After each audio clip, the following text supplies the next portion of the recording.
नमस्कार, मी डॉक्टर संतोष सुभाष ढगे, आयुर्वेद आणि पंचकर्मामध्ये उच्च शिक्षित असून हे आहे Dhage healthcare cardio protective Ayurved centre Pune. या सेंटरमध्ये हृदयविकारावर आयुर्वेदिक औषधांमधून उपचार केले जातात।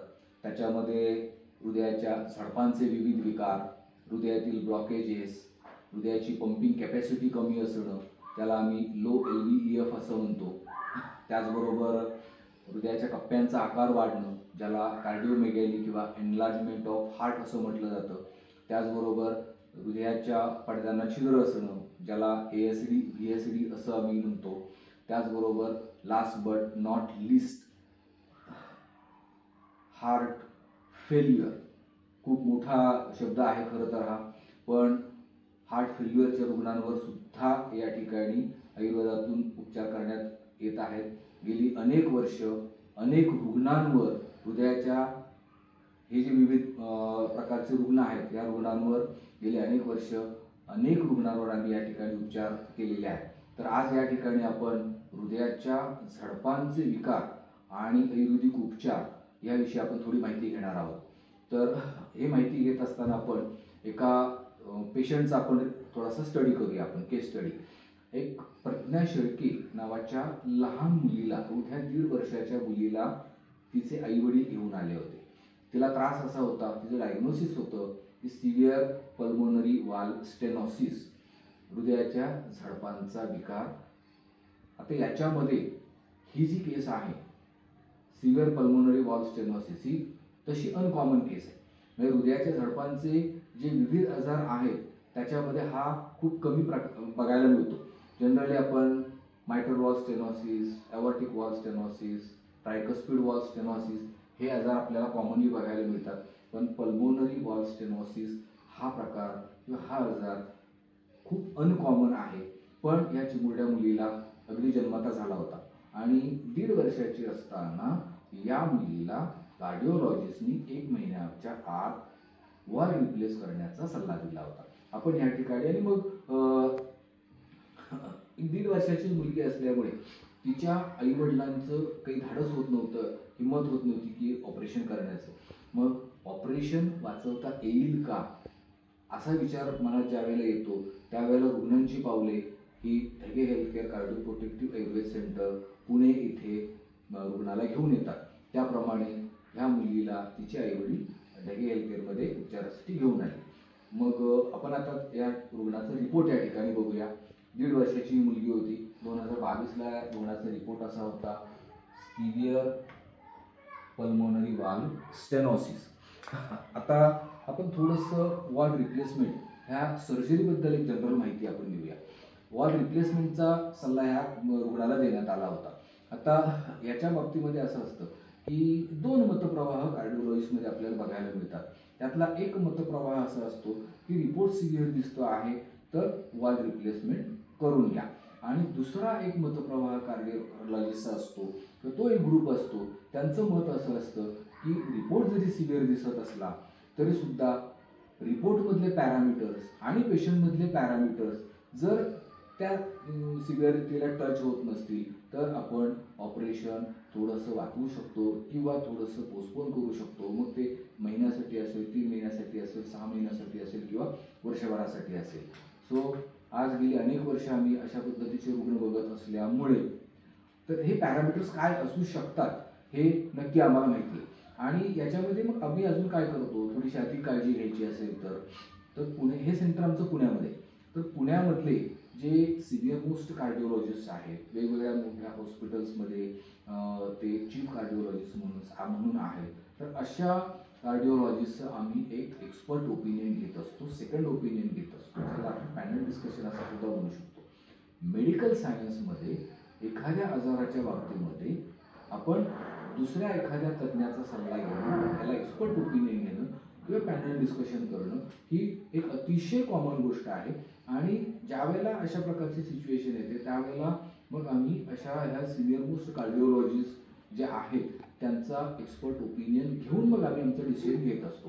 तसं या रुग्णाच्या बाबतीमध्ये ते पॅरामीटर्स अजून सिम्प्टोमॅटिकल पॅरामीटर्स, रिपोर्टमधले पॅरामीटर्स तेवढे टच झालेले होते, त्यामुळे या रुग्णाला आम्ही ऑपरेशन न करता आयुर्वेदिक औषधं चालू करण्याचा निर्णय घेतला.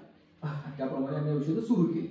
औषधं सुरू केल्यानंतर आता लहान मुलगी होती, त्याच्यामुळे सिम्पटम्स काही ह्याच्यामध्ये नव्हती. आता जनरली सिम्पटम्स आपल्याला यामध्ये काय बघायला मिळतात, तर थोडंसं अंतर चालल्यानंतर दम लागणं, धाप लागणं, छाती गच्च होणं, छातीमध्ये दुखणं, चेहऱ्यावर सूज असणं, पायावरती सूज असणं, थोडं अंतर चालल्यावरती थोडीशी चक्कर येणं, हलकीशी भुवळ येणं.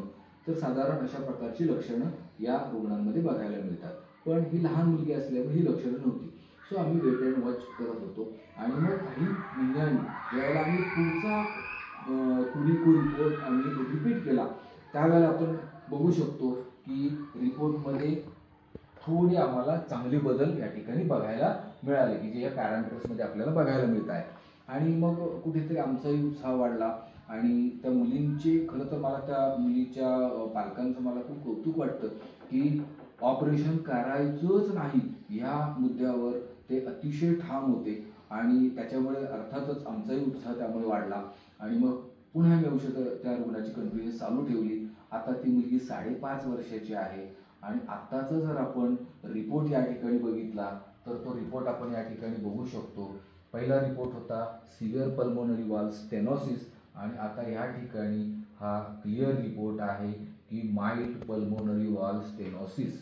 या ठिकाणी मी आवर्जून सांगू इच्छितो की हे रिपोर्ट्स कार्डिओलॉजिस्ट करत असतात, हे रिपोर्ट्स आम्ही करत नाही. आता या मुलीच्या बाबतीमध्ये जर आपण थोडासा विचार केला तर वाल्व रिप्लेसमेंट ह्या सर्जरीबद्दल, तर वाल्व रिप्लेसमेंट ही सर्जरी जर केली असती किंवा ह्या सर्जरीबद्दल थोडी आपण माहिती घेऊया. वाल्व रिप्लेसमेंट केल्यानंतर तो जो आर्टिफिशियल वाल्व आहे तो ज्या वेळेला बसवला जातो त्यावेळेला त्या वाल्वचं एक लाईफ असतं. त्याच्यामध्ये 2 टाईपचे वाल्व असतात. एक टिश्यू वाल्व असतो, त्याचं लाईफ असतं 10 वर्षाचं, आणि दुसरा असतो मेटॅलिक वाल्व, त्याचं लाईफ असतो 15 वर्षाचं.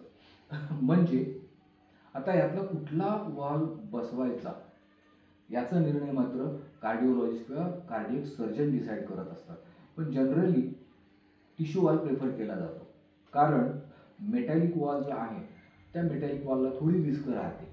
त्याच्यामुळे कार्डियक सर्जनचा जास्तीत जास्त प्रेफरन्स हा टिश्यू वॉल बसवण्याकडे असतो. आणि मग टिश्यू वॉलचं लाईफ असतं 10 वर्षाचं. आता आपल्याला ऑपरेशन का वाचवायचं असतं, फक्त आम्हाला वाटतं किंवा पेशंटला वाटतं म्हणून ऑपरेशन वाचवायचं असं नाही. तर त्याच्यामधल्या ज्या प्रॅक्टिकल गोष्टी आहेत त्या आपण लक्षात घेणं अतिशय महत्त्वाचं आहे. तर त्या वॉलचं लाईफ असतं 10 वर्षाचं. आता आपण एक समजून घ्या की या मुलीचं ऑपरेशन झालं असतं. आता 1.5 वर्षाची मुलगी आणि ऑपरेशन वॉल रिप्लेसचा सल्ला देण्यात आला होता. समजा वॉल रिप्लेस केलं असतं, वयाचा विचार करता 10 वर्षाचा चालणारा टिश्यू वॉल या ठिकाणी बसवला असता. मग याचा अर्थ 10 वर्षानंतर पुन्हा ऑपरेशन करावं लागलं असतं. मग आता आपल्या मनामध्ये असा प्रश्न निर्माण होणं गरजेचं आहे किंवा नक्की आहे की असं किती वेळा ऑपरेशन करता येतं. तर मेडिकल सायन्सनुसार असं ऑपरेशन 2 वेळा आपल्याला करता येतं. अगदी अपवादात्मकरित्या 3ऱ्यांदा आपण ऑपरेशन करू शकतो. मग आता या मुलीच्या बाबतीत जर विचार केला तर वयाच्या 1.5 वर्षाच्या किंवा 2 वर्षाच्या मुलीचं ऑपरेशन झालं असतं तर 12व्या वर्षी पुन्हा दुसऱ्यांदा ऑपरेशन करता आलं असतं. पण 3ऱ्यांदा ऑपरेशन जनरली होत नाही. मग त्याच्या पुढे काय, हा प्रश्न खरं तर मेडिकल सायन्स समोरच अनुत्तरित आहे. आणि म्हणून आपल्याला ऑपरेशन जेवढं वाचवता येईल तेवढं आपल्याला ऑपरेशन वाचवायचं प्रयत्न या ठिकाणी करायचा असतो. आता या मुलीच्या बाबतीमध्ये 1.5 वर्षाची असताना आम्ही जेव्हा उपचार सुरू केले तेव्हा सिव्हिअर आजार होता आणि 1 महिन्यामध्ये ऑपरेशन करण्याचा सल्ला देण्यात आला होता. आता ती मुलगी 5.5 वर्षाची आहे आणि आता तिचा आजार खूप माईल्ड झालेला आहे. आणि कार्डिओलॉजिस्टने आता सांगितलेलं आहे की पुढचे किमान 15 ते 20 वर्षे आता या मुलीला ऑपरेशनची आवश्यकता लागणार नाही. तर अशा प्रकारे खूप चांगल्या प्रकारचे रिझल्ट बदल आपल्याला या रुग्णांमध्ये बघायला मिळतात. आणि सगळ्यात महत्त्वाचं, गेली अनेक वर्ष आम्ही या क्षेत्रामध्ये काम करतो आहोत. एवढं तर आम्ही नक्की आता सांगू शकतो की नवे हेल्थ केअरमध्ये आयुर्वेदिक उपचार सुरू केल्यानंतर हृदयाच्या झडपांचं जे ऑपरेशन आहे, वाल्व रिप्लेसमेंटचं ऑपरेशन आहे, हे ऑपरेशन आपल्याला नक्की वाचवता येऊ शकतं, कारण अनेक रुग्णांचं ऑपरेशन आपल्याला वाचवण्यामध्ये आत्तापर्यंत आम्ही यशस्वी झालेलो आहोत.